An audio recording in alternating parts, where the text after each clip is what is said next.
Working across teams is tough, but Asana helps you handle it. That's because Asana is where humans and AI coordinate work together. AI can spot roadblocks and assign work in a snap, so everything and everyone stays on track. That's how work gets handled. That's Asana. Visit us at asana.com.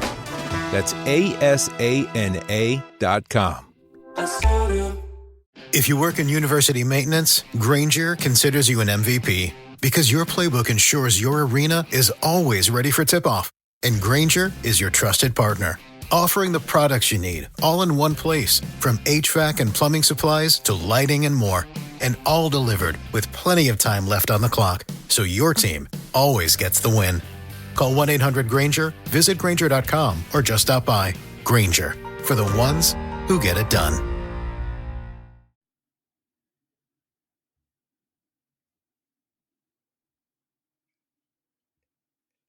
Ladies and gentlemen, thank you for listening. Thank you for downloading. And thank you for subscribing to the latest edition of the 12 Kyle podcast. I am your boy, 12 Kyle. Man, check this out. On this episode, what I want to talk about is roommates.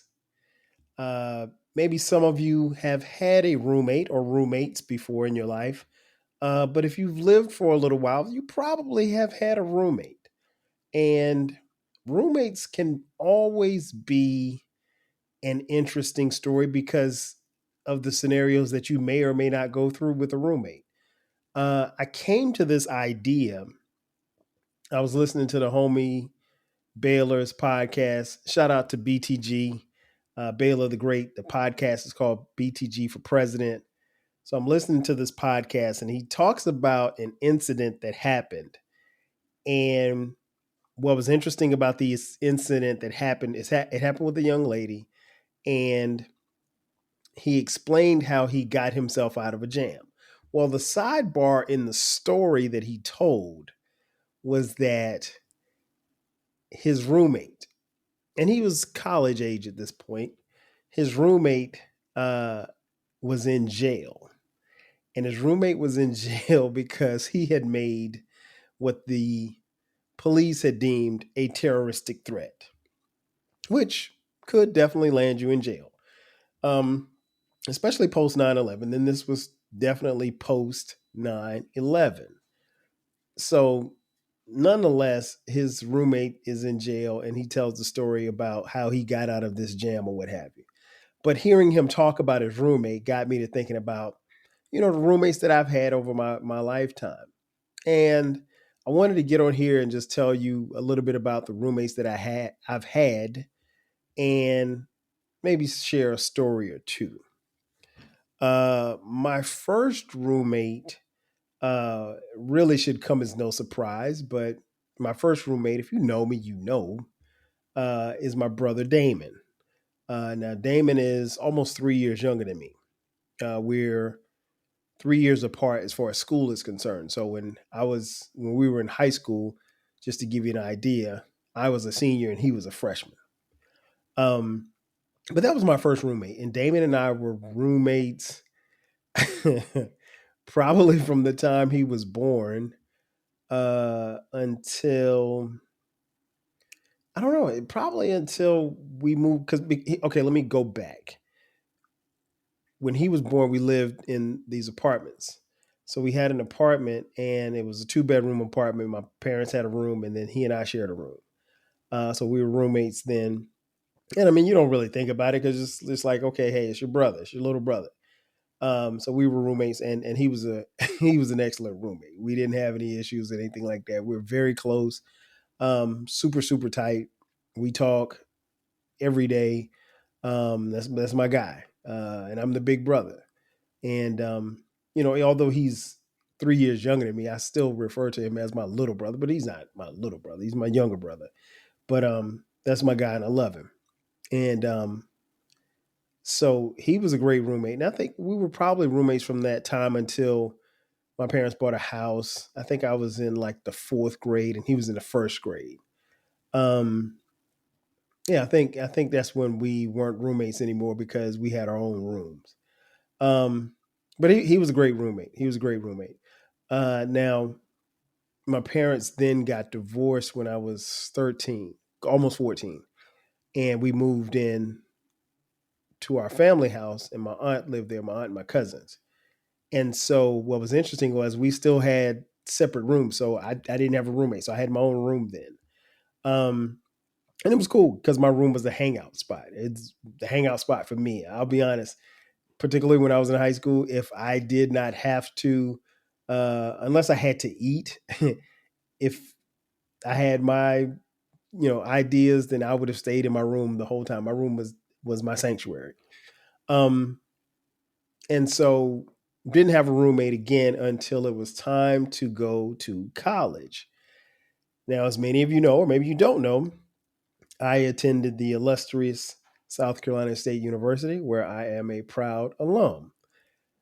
So I had to get used to the idea of having a roommate because, again, I hadn't had a roommate for a while, and this is something different because now I'm coming onto a college campus and I only know a couple of people. My cousin Eric went to school with me, so I knew him. His older brother Mike was already there. I had a couple of friends from high school who attended South Carolina State as well, but for the most part, didn't know anybody. Definitely didn't know my roommate. Um, so my freshman year, the first semester of my freshman year, my roommate is one of my teammates. As many of you know, or maybe you don't know, I played football at South Carolina State University the entire time that I was there, right? So my roommate, his name is Bush. Well, that's not his first name. I mean, it's not his first name, but it's his last name. That's what we call him. His name is Bush. Bush was interesting to say the least. A really good guy, a really, really good guy. But, and I'm sure he doesn't mind me telling the story, Bush at the time probably was the nastiest roommate you could ever have, right? And what I mean by that is on my side of the room, and keep in mind, I'm trying to paint this picture here. It's a college campus. I'm a freshman. He's a sophomore. It's not that much space, right? So I got my side of the room. He's got his side of the room. So on my side, there's a bed, there's a desk, drawer, closet, whole nine. Same on his side. However, on his side, he decided not to put a fitted sheet on his bed. So on his bed, he would sleep on the mattress and he pulled like a sheet and a blanket over him. Why? I don't know. At the foot of his bed was his entire wardrobe of clean clothes. Fortunately, he did not have the dirty clothes at the foot of his bed, but everything else, all of his clean clothes were sitting on his bed or on the floor by his bed. All of his clothes. I'm talking shirts, jeans, sweaters, sweatshirts, whatever. It was just in one big pile. Like, and we had a drawer where you could put your clothes in, but he chose not to use the drawer. He wasn't messy as far as food was concerned. In fact, I really don't have a lot of memories of him actually eating food in the room. But the fact that he did not use a fitted sheet, the fact that he had all of his clothes on his bed on the floor was just downright trifling. But we got along cool as roommates. But what was interesting was I remember people would walk into our room and it's particularly my friends, because his friends, I guess, kind of knew. But my friends would walk into the room and they'd walk in the room and they, say what's up to me. And then they look on his side of the room and they'd be like, ugh, like what the hell is going on over there? And yeah, so it was different. But Bush and I only roomed together for one semester, my first semester of my freshman year. So it was only, like I said, one semester. So now comes the second semester. Bush moves out. I don't know. I can't remember. I think he roomed with somebody, one of our other teammates. And what was interesting was where we lived at in Bethea Hall. Shout out to Bethea Hall, which is no longer here. And if you follow the podcast, you know that I did an episode on Bethea Hall.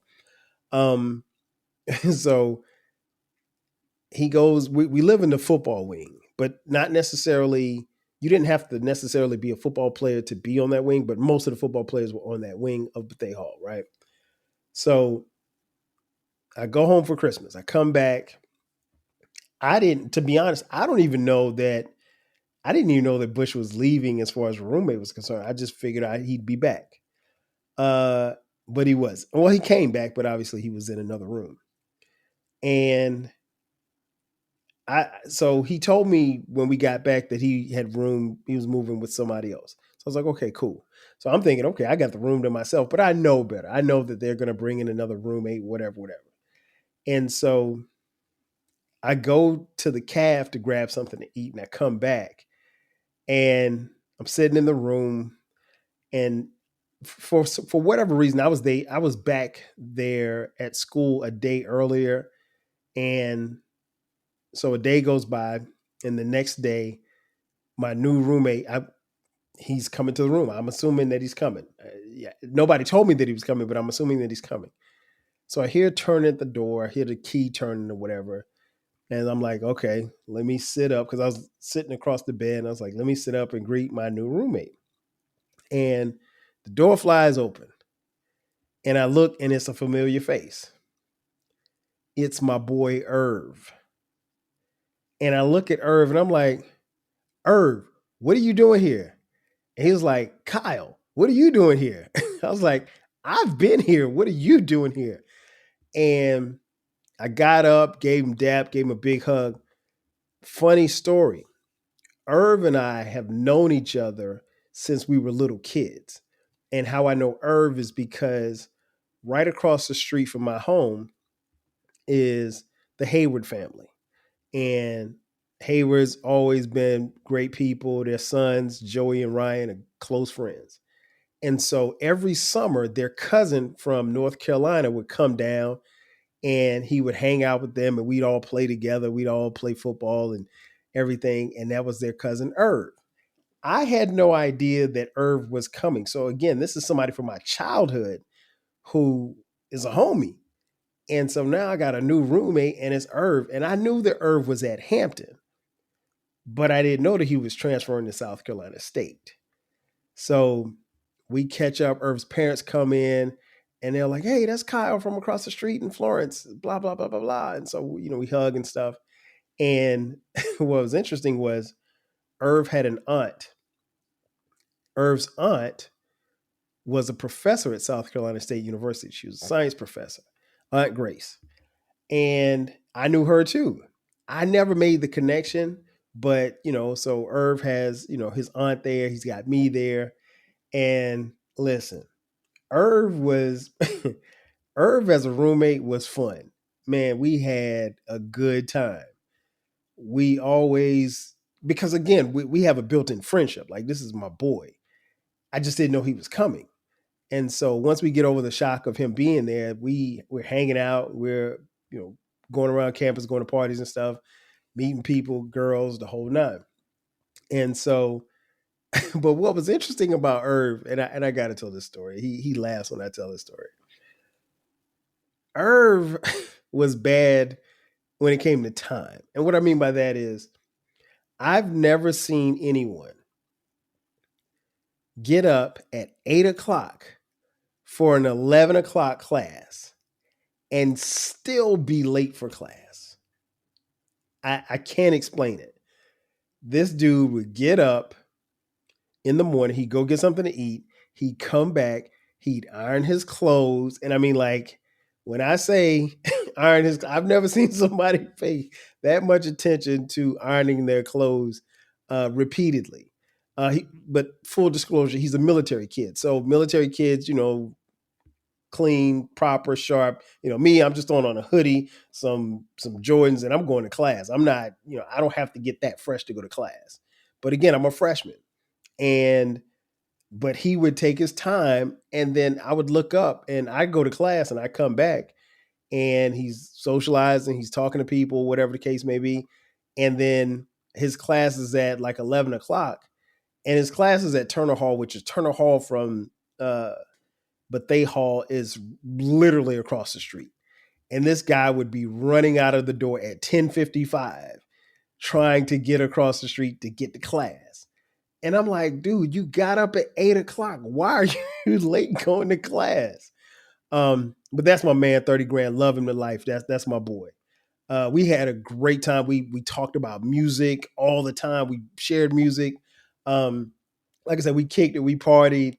Another funny story. I remember what was interesting was I mentioned Aunt Grace. His Aunt Grace taught a class at South Carolina State University. She was a professor, science professor. And Irv actually took her class. And Irv had a project due, right? And he's in and out of the room, so I don't see this project. And one day Aunt Grace calls the room. So I answer the phone. She was like, "Hey, this is Professor Grace." I was like, "Hey, Aunt Grace, how you doing?" So forth and so. She was like, "I was calling to find Irvin." I was like, "Yo, he's not here." She was like, "Well, he's got a project this due. Have you seen the project?" And y'all, I hadn't seen no parts of the project. So when Irv finally turns into project, man, he's walking out of the room, stuff on the project falling off the paper, off the poster board. It was just a mess. But he had a good time at South Carolina State. He was only there that semester. He transferred. Where did Irv? I don't know. The running joke is that Irv went to 8 schools, and South Carolina State used to be one of them. Now, again, that's my boy. That's my man, 50 grand. But he finally did graduate. He unfortunately didn't graduate from South Carolina State, but he did graduate. So shout out to Irv. And Irv lives here in Metro Atlanta, and we talk every day or text every day. And good dude, love him to life. So then I go into the first semester of my sophomore year, and now I'm no longer for whatever reason I'm no longer on the football wing of the of Bethea Hall. I get moved to the other side, the dark side of Bethea Hall, right? And so I'm over here with the quote unquote regular students, as we used to call. I don't know why we used to call them as football players. We would call everybody else quote unquote regular students, as if we weren't regular students who just happen to play football. But so I'm on the other side, and I'm in the room. I get there in that fall because we had football camp.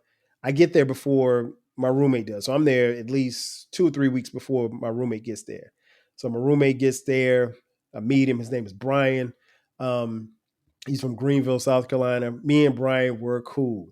And it's funny because like maybe the second day that me and Brian were roommates, we were talking and he was telling me about some people that he knew. And then he said something to the effect of, he said, "Yeah, my boy Travis will be here soon. He's supposed to be checking in later and he's going to come by." And I was like, "Okay." So again, I'm not thinking anything. And so I never forget, we had our door open and I had my back turned. And when I turned and I heard him say, "Hey, what's up, Travis?" He was like that. And so I turned around to see who this Travis guy is.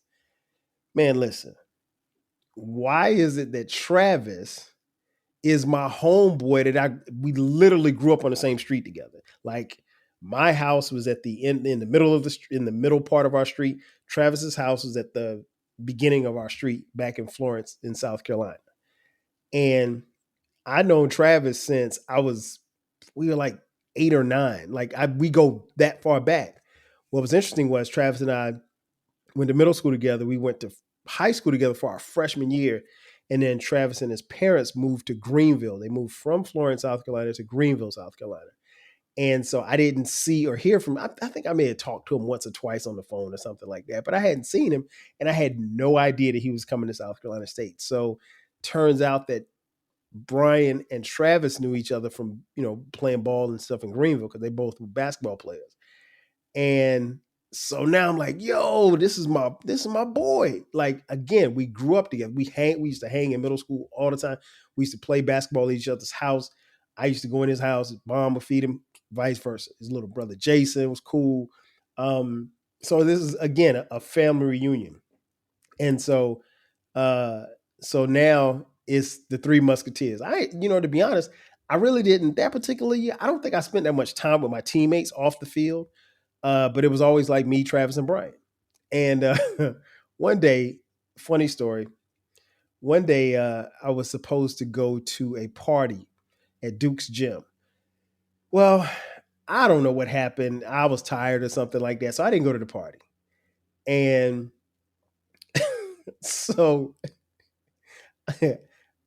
I don't go to the party. Travis and Brian go to the party, and they go, and they're gone for a couple of hours, and they come back. And so what happened was at Duke's gym, there's a bunch of trees that surround Duke's gym. And so they went to the party at Duke's gym. They come back, and I saw Travis before I saw Brian. We used to call him B.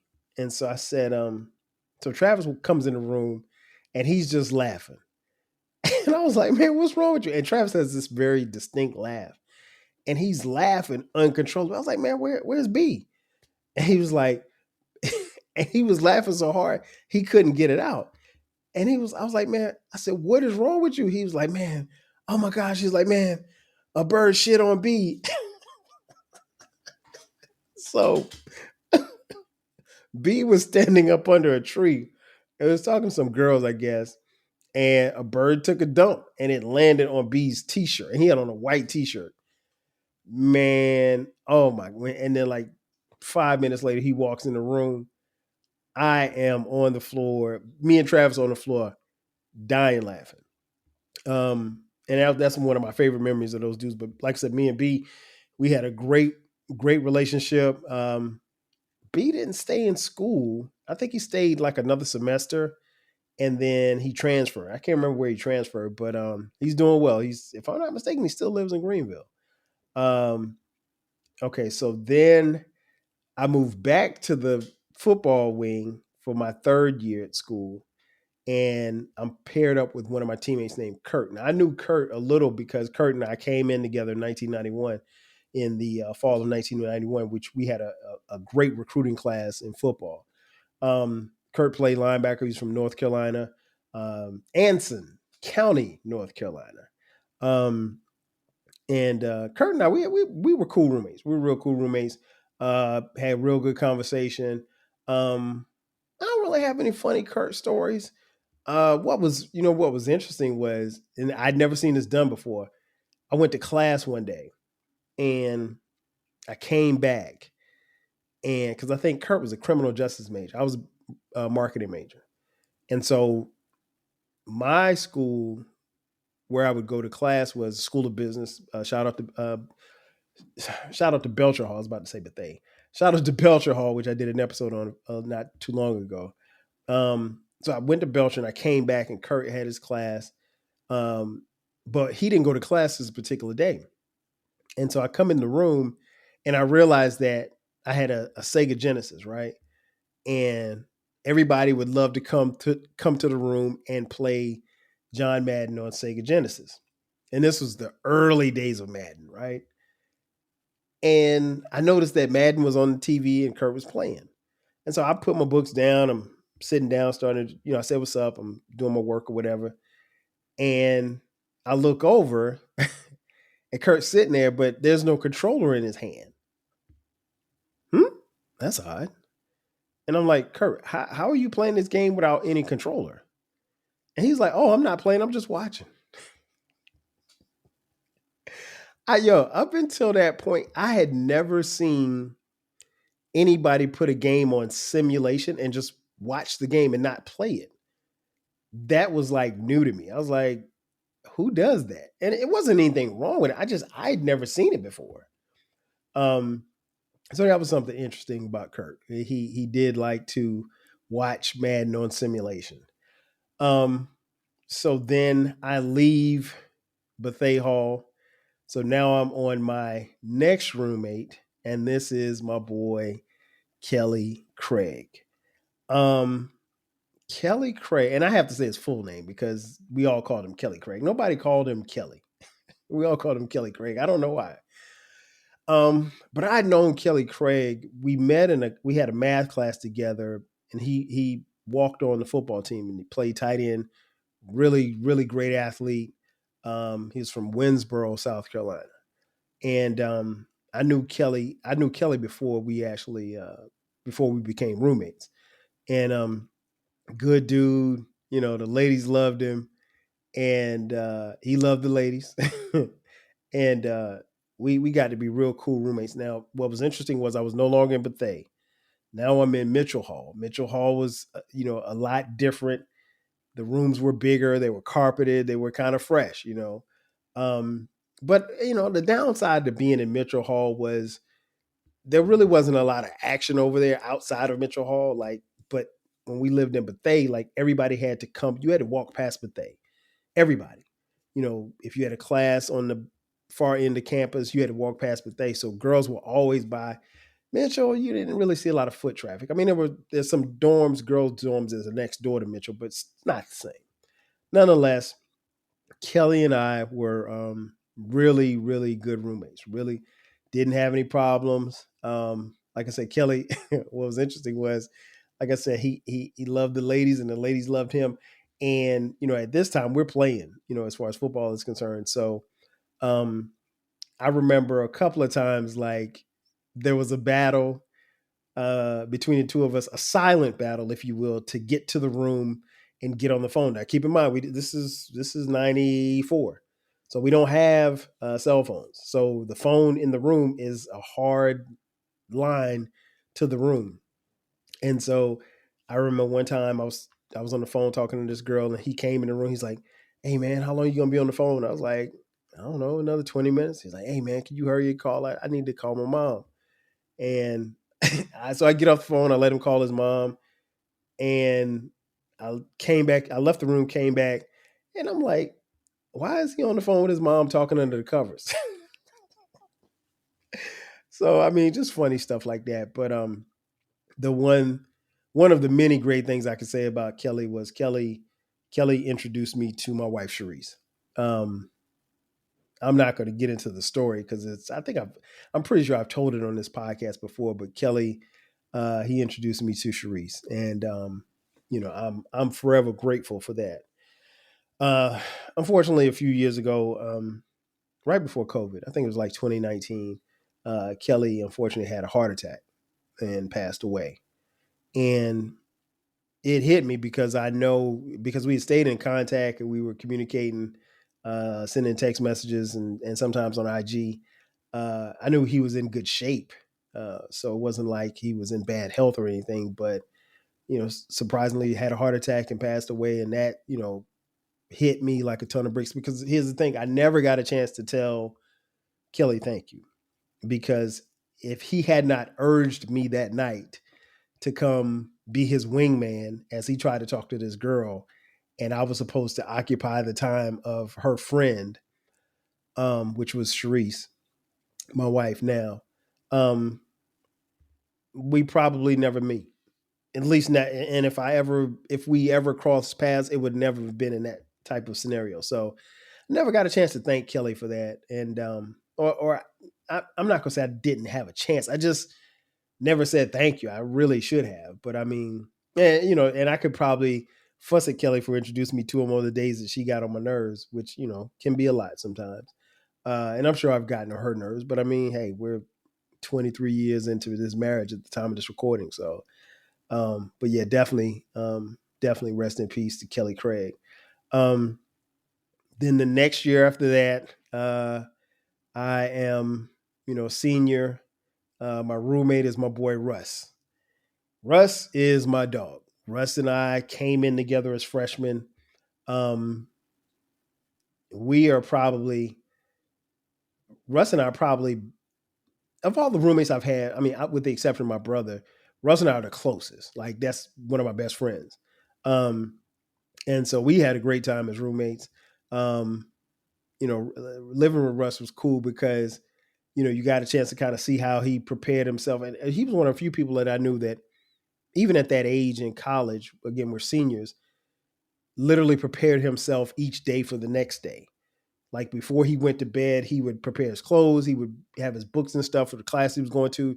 He would do some reading. He was always a step ahead. And he's even like that to this day.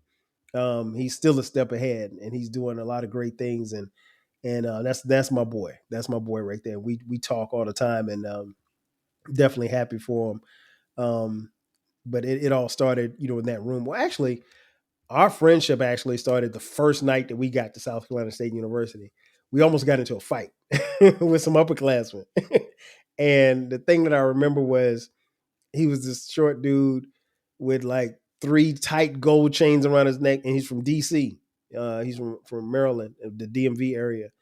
And I was like, I don't know who this dude is, but if he's ready to fight these upperclassmen, I'm with him. Let's go. Let's go to war. And so the leadership you could see in Russ early. So yeah, that's my dog. That, again, the closest roommate that I've had as a friend. But we had some great times in that room, conversations, everything, talking about the future, talking about, and it's funny because it's like we would talk about how our lives would be, 10, 15 years down the road. And our lives have, in a roundabout way, kind of gone that way that we had talked about. And then my last roommate, well, here's the thing. I can't really count Sharice as a roommate because I did move off campus and get an apartment, and Sharice and I were roommates. We lived together for 2 years, I think, right before I graduated. No, maybe a year and a half. And then I graduated and I stayed in Orangeburg, South Carolina, where South Carolina State's located. Stayed there for 6 months after I graduated. And then I moved July 24th, 1997, moved to Atlanta, and it's been it. But when I moved to Atlanta, that's when I had my last roommate, and that was my boy Jay Fresh. Now, if you follow the podcast, I've mentioned Jay Fresh on several episodes. Jay Fresh is one of my best friends in the world, and he's probably, I'm not going to say probably, he's the person that I've known the longest. Like, we've literally been friends since we were 6 years old. And we grew up in the church together. His dad's a preacher, or was a preacher, and he's typical preacher's kid, bad as hell. But he's part of my crew from back home, right? So I go to South Carolina State. Jay Fresh goes to Claflin, which is right next door, right? Fresh didn't like Claflin too much. So he was only at Claflin for a year. Then he transferred to Coastal Carolina, which is near Myrtle Beach. And he graduates there. So we start talking. I mean, we're the best friends, so we stay in touch even after he transferred. But we start talking, and I mentioned, hey, I'm thinking about moving to Atlanta. He was like, me too. And I was like, man, you ain't gonna move to Atlanta. And he's like, yeah, because I was in Orangeburg. He was back home in Florence at the time, and he was ready to get out of his parents' house. And so we started kicking around the idea of moving to Atlanta. I mean, they just had the Olympics in 1996, and it seemed like the place that was popping. I'd been to Freaknik and lost my mind. So why not Atlanta? But I just knew in the back of my mind he was going to, back out of the deal.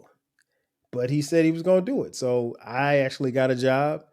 He didn't have a job, but his parents, co-signed on the lease. And we got a townhouse in Marietta, right outside northern suburb of Atlanta.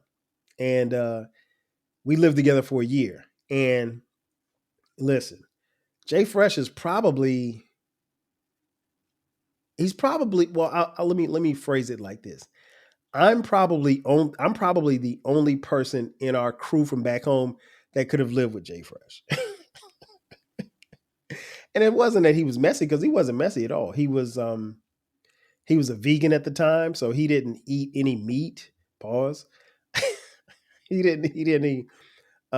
He was very selective. I mean, like, he ate a lot of rice. He did not. Did he have a bed? I don't think he didn't have a bed. Like, he slept on the floor for a while. And it wasn't that he couldn't afford a bed. He just didn't want a bed. Which was odd because, when you have female company come over and spend the night. But hey, I never asked. So, but yeah, that was cool. It was just someone, a mutual friend of ours, when she got a chance to know us, she said, "You guys are outcasts." And I was like, "What do you mean?" She was like, "No, you like the group Outcast." And I was like, "Explain." And she was like, "Well, you're like Big Boy. You're the guy who everybody knows. You know, you're kind of street smart. You're over here. You're all over the place. You're very social, so forth and so on. Him, he's the weirdo." And I mean, it was a compliment, but it wasn't far from the truth. Um, but we did a lot as roommates, man. I mean, and again, we're new to the city. Neither of us have any kids or any responsibilities. Uh, and we had a pocket full of money. So I mean, like what else could you do but get into stuff? So I remember, man, it would be we would go out Thursday, Friday, Saturday, and sometimes Sunday. All he had to do was say, "Hey, man, I know about this party. Okay, let's go." It was just like that. I mean, and we would, because we're close friends. We love music. A lot of our conversations would deal with music, sports, girls, of course. Um, but we just hung out. We always hung out together. Always. If like it was rare for us to go places and you not see the two of us. Like it was rare. Like if you came to our crib and you said, "Well, hey, where's Jay Fresh?" "Oh, he's somewhere." No, we were always together, always. So even if unless it was like something where like I was going to the mall but even if I was going to the mall, I'd be like, "Hey, I'm going to Lennox. You want to roll?" Like, all right, cool, we go. So we partied a lot. We ate. And now that's where we kind of differ because again, food and stuff. Like I'd come home and cook chicken and pork chops and stuff like that, and he would be chastising me. "Man, I can't believe you're eating that flesh." I was like, "Man, you used to eat hamburgers like 5 years ago, man. Shut up." So, um, but no, we had a very and it's interesting because you just never know how a friendship can be enhanced or destroyed when you're rooming with somebody because people it's like the old saying, you never know somebody until you live with them. And I got to know Jay Fresh a whole lot better with us living together, but he was a great roommate. As far as, I mean, he pays his bills. He eventually got a job at Lenox Mall as well, and so we always hung out. So it wasn't a thing. It wasn't a situation where, us being roommates and he didn't pay the rent and now all of a sudden we're not friends anymore or anything like that. Nah, man, he wasn't messy. He cleaned up behind himself. And we always hung out. We always hung out no matter what. So um and then he at the time, I knew it was important for him to at least for me, I'm dating Sharice. So I'm like, okay, I want my friends to get to know her and like her. They hit it off, and she loves Jay Fresh to death. I mean, she loves him even to this day. I mean, like she's always asking about him and stuff, and they've always had a great relationship and still do. And I knew that that would be important because that's an important relationship and an important friendship to me. And this, I was slowly becoming aware that this girl is somebody that I want to spend the rest of my life with. And so it was important to me that she get to know my friends and be around my friends. But yeah, I've had some great roommates. In conclusion, I've had some solid guys as roommates. I didn't have the experiences that a lot of kids have in college where the roommates is a pest or the roommate takes their clothes or they get into a fight with a roommate. Trust me, I've heard all of those stories. Um, and what was even weirder was when we were at South Carolina State University, there were some dorms where you might have two roommates or three roommates. Nah, man. I couldn't do it. I feel fortunate and blessed that I only had one roommate each year. Um, but even when I had roommates, um, it was everything was good. Oh, I almost, how did I forget? I forgot about my boy Sekou. Kelly and I think one semester toward the end of it wasn't even a full semester. Kelly moved out into another room, and then Sekou, one of our other teammates, moved in with me. And so me and Sekou were roommates for maybe about 2 months, no more than 3 months. But Sekou was cool too. So I didn't have any, didn't have any of those bad experiences. And I'm thankful for that because, you know, you could have a situation where you're in a room and you don't have any control over who it is that you get to room with. And, you know, unless you have a twin or somebody that you actually want your school to pair you with, you don't know. So it's always a crapshoot with roommates.